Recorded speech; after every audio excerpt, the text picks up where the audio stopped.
এই তুমি কি ফ্রেশার? জি ভাইয়া, কিভাবে বুঝলেন? আমি বুঝে ফেলছি তুমি ফ্রেশার। তোমার কিছু লাগতে হবে, তোমার র্যাক দিতে হবে। এই র্যাকটাই দিচ্ছি, দাও ম্যাচের কাটি দাও। এটা দিয়া এই মাঠটা পুরোটা মাপবা, ঠিক আছে? টেক ইট, বুঝছো? সরি টু সে, আপনি যদি জানতে পারেন যে আমি কে। এই, কে তুই? আমি আমি আমি ভিপি আবিদ ভাইয়ের কাজিন। তো কি হইছে?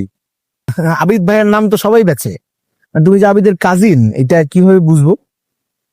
আচ্ছা চলেন আমরা যাচ্ছি। আবিদ ভাই কোথায়? আবিদ ভাইয়া,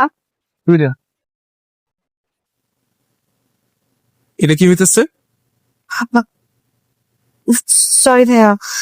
কাজিন তো আমগো বাড়িতেও আছে, যেহেতু খালি কাজিন না রে, গার্লফ্রেন্ড রে। ভিত্তিতে যাই হোক, আমি যেটা করছি এটা উচিত হয়নি, ঠিক আছে?